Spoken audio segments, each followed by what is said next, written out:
This is White Fang by Jack London, and now I'm going to be reading Chapter 2. Chapter 2, The She-Wolf. Breakfast eaten and the slim camp outfit lashed to the sled, the men turned their backs on the cheery fire and launched out into the darkness. At once began to rise the cries that were fiercely sad, cries that called through the darkness and cold to one another and answered back. Conversation ceased. Daylight came at 9 o'clock.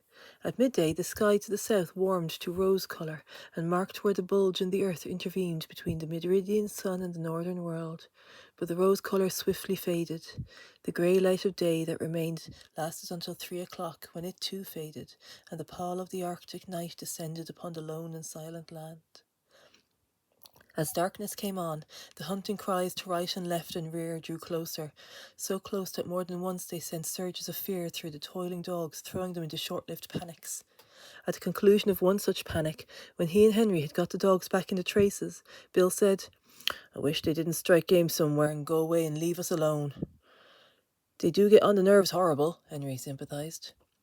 They spoke no more until the camp was made. Henry was bending over and adding ice to the bubbling pot of beans when he had been startled by the sound of a blow, an exclamation from Bill, and a sharply snarling cry of pain from among the dogs. He straightened up in time to see a dim form disappearing across the snow in the shelter of the dark. Then he saw Bill, standing amid the dogs, half triumphant, half crestfallen, in one hand a stout club, in the other the tail and part of the body of a sun-curd salmon. "You got half of it," he announced, "but I got a whack at it just the same. Did you hear it squeal?" "What'd it look like?" Henry asked. "Couldn't see, but had 4 legs and a mouth and hair and looked like any dog." "Must be a tame wolf, I reckon." "It's damn tame, whatever it is, coming in here in feeding time and getting its whack of fish." That night, when the supper was finished and they sat on the oblong box and pulled at their pipes, the circle of gleaming eyes drew in even closer than before. "I wish they'd spring up that bunch of moose or something and go away and leave us alone," Bill said. Henry grunted with the intonation that was not at all sympathy, and for a quarter of an hour they sat on in silence. Henry staring at the fire, and Bill looking at the circle of eyes that burned in the darkness just beyond the firelight. "I wish we was pulling into McGurry right now," he began again. "Shut up your wishing and your croaking," Henry burst out angrily. "Your stomach's sour, that's what's ailing you. Swallow a spoonful of soda and you'll be sweetened up and wonderful and in more pleasant company." In the morning, Henry was roused by fevered blasphemy that proceeded from the mouth of Bill. Henry propped himself up on an elbow and looked to see his comrade standing among the dogs beside the replenished fire, his arm raised in objurgation, his face distorted with passion. "Hello," Henry called. "What's up now?" "Frog's gone," came the answer. "No!" "I tell you yes." Henry leaped out of the blankets into the dogs. He counted them with care and then joined his partner in cursing the powers of the wild that had robbed him of another dog. "Frog was the strongest dog of the bunch," Bill pronounced finally. "And he was no fool dog neither," Henry added. And so was recorded the second epitaph in 2 days. A gloomy breakfast was eaten and the 4 remaining dogs were harnessed to the sled. The day was a repetition of the days that had gone before. The men toiled without speech across the face of the frozen world. The silence was unbroken save by the cries of their pursuers, and unseen hung in the air, hung upon their rear. With the coming of night in the mid-afternoon, the cries sounded closer as the pursuers drew in according to their custom, and the dogs grew excited and frightened and were guilty of panics that tangled the traces and further depressed the 2 men. "There, that'll fix you fool critters," Bill said with satisfaction that night, standing erect at completion of his task. Henry left his cooking to come and see. Not only had his partner tied the dogs up, but he'd tied them, after the Indian fashion, with sticks. About the neck of each dog he'd fastened a leather thong. To this, and so close to the neck that the dog could not get his teeth to it, he had tied a stout stick 4 or 5 feet in length. The other end of the stick in turn was made fast to a stake in the ground by means of a leather thong. The dog was unable to gnaw through the leather on his own end of the stick.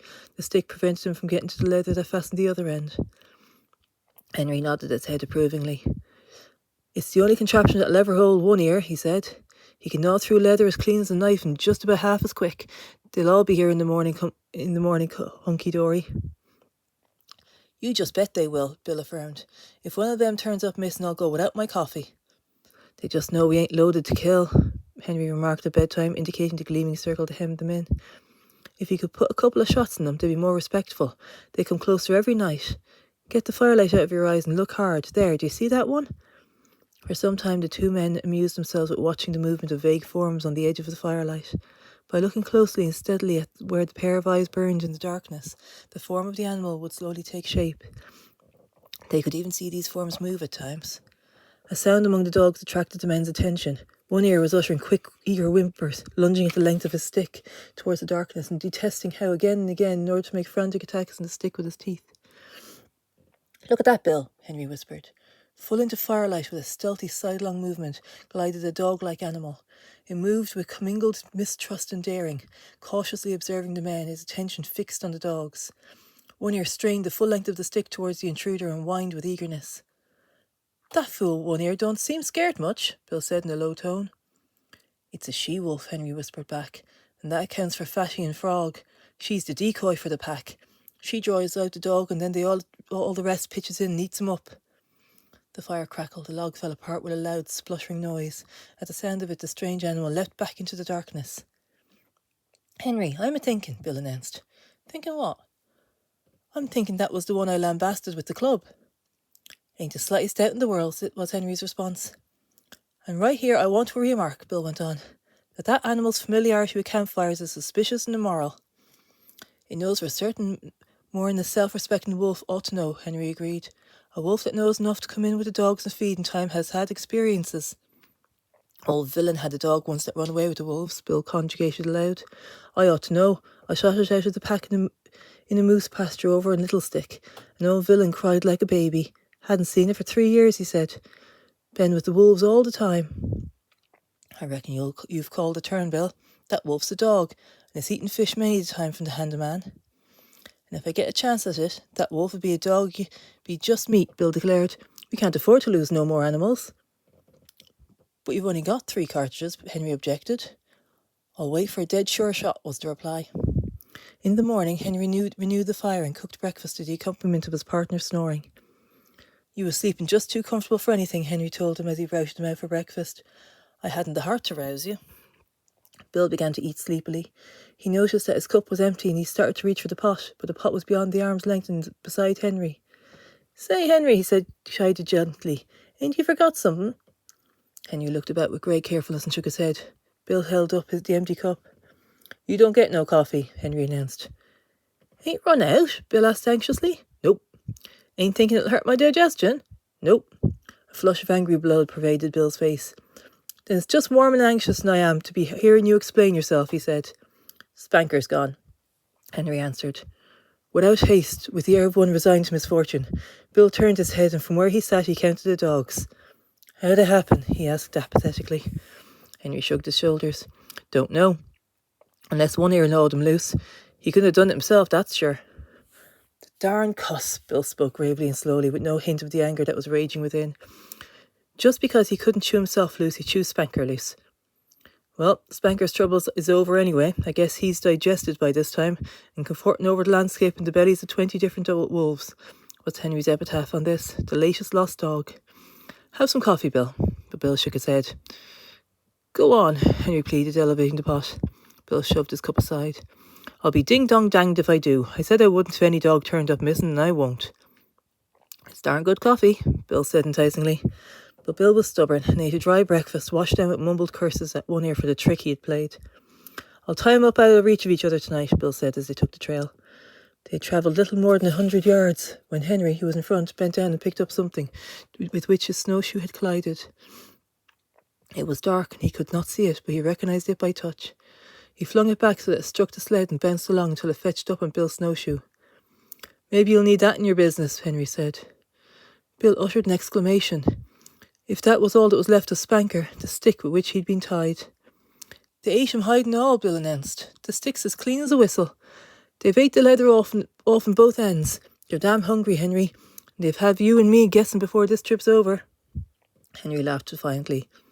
"I ain't been trialled this way by the wolves before, but I've gone through a whole lot worse and kept my health. Takes more than a handful of them pesky critters to do for yours truly, Bill, my son."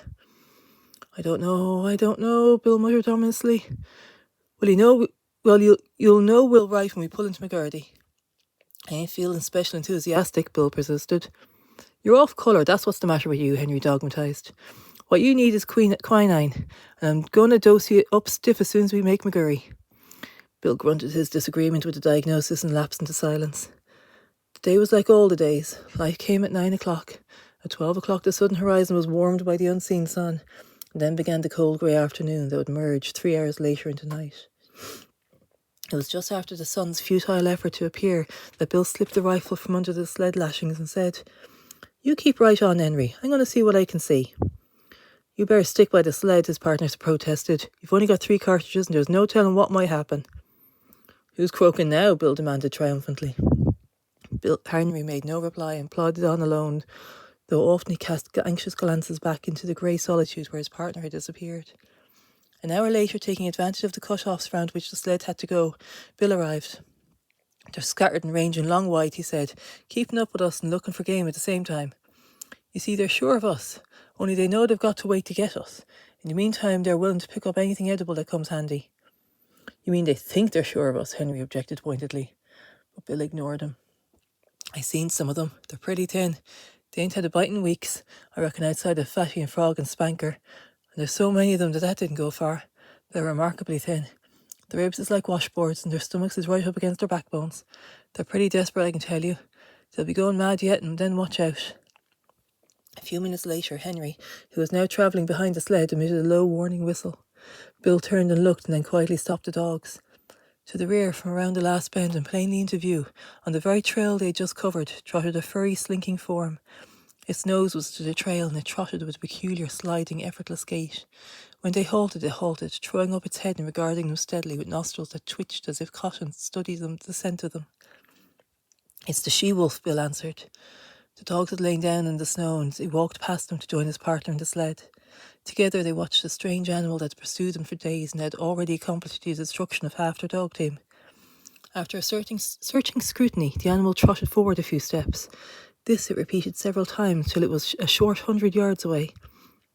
It paused, heads up, close by a clump of spruce trees, and with sight and scent studied the outfit of the watching men.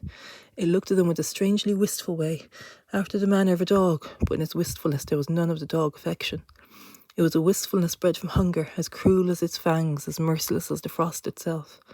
It was large for a wolf, its gaunt frame advertising the lines of an animal that was amongst the largest of its kind. "Stands pretty close to 2.5 feet at the shoulders," Henry commented, "and I bet it ain't far from 5 feet long." "Kind of strange colour for a wolf," was Bill's criticism. "I never seen a red wolf before. Looks almost cinnamon to me." The animal was certainly not cinnamon-coloured. Its coat was the true wolf coat. The dominant colour was grey, and yet there was a faint reddish hue, a hue that was baffling, that appeared and disappeared. There was more of an illusion of the vision, now grey, distinctly grey, and again given hints and glints of a vague redness in colour not classifiable in terms of ordinary experience. "Looks for all the world like a big husky sled dog," Bill said. "I wouldn't be surprised to see it wag its tail." "Hello, you husky," he called. "Come here, you, whatever your name is." "Ain't a bit scared of you," Henry laughed. Bill waved his hand at it threateningly and shouted loudly, but the animal betrayed no fear. The only change in it that they could notice was an accession of alertness. It still regarded them with the merciless wistfulness of hunger. They were meat, and it was hungry, and it would like to go in and eat them if it dared. "Look here, Henry," Bill said, unconsciously lowering his voice to a whisper because of what he mediated. "We've got 3 cartridges, but it's a dead shot. Couldn't miss it. It's got away with 3 of our dogs, and we ought to put a stop to it. What do you say?" Henry nodded his consent. Bill cautiously slipped the gun from under the sled lashing. The gun was on the way to his shoulder, but it never got there, for in that instant the she-wolf leaped sideways from the trail into the clump of spruce trees and disappeared. The 2 men looked at each other. Henry whistled long and comprehendingly. "I might have knowed it," Bill chided himself aloud as he replaced the gun. "Of course a wolf that knows enough to come in with the dogs at feeding time would know all about shooting irons. I tell you right now, Henry, that critter's the cause of all our trouble. We've had 6 dogs at the present time instead of 3 if it wasn't for her. And I tell you right now, Henry, I'm going to get her. She's too smart to be shot in the open, but I'm going to lay for her. I'll buckwash her as sure as my name is Bill." "You needn't stray off too far at doing it," his partner admonished. "If that pack ever stops to jump you, then 3 cartridges would be no more than 3 whoops in hell. Them animals damn hungry, and once they start in, they'll sure get you, Bill."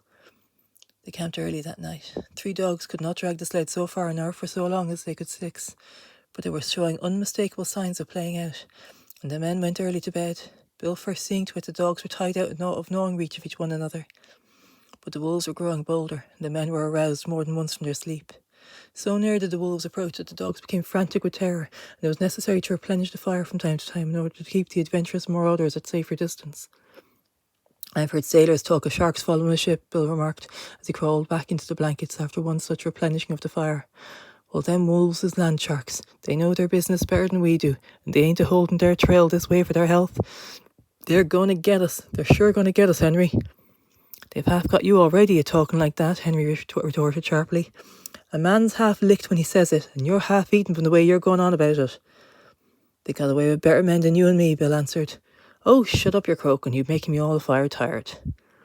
Henry rolled over angrily on his side, but was surprised that Bill made no similar display of temper. That's not Bill's way, for he easily angered by sharp words. Henry thought long over it before he went to sleep, and as his eyelids fluttered down and he dozed off, he thought in his mind was, "There's no mistaking it. Bill's almighty blue. I'll have to cheer him up tomorrow."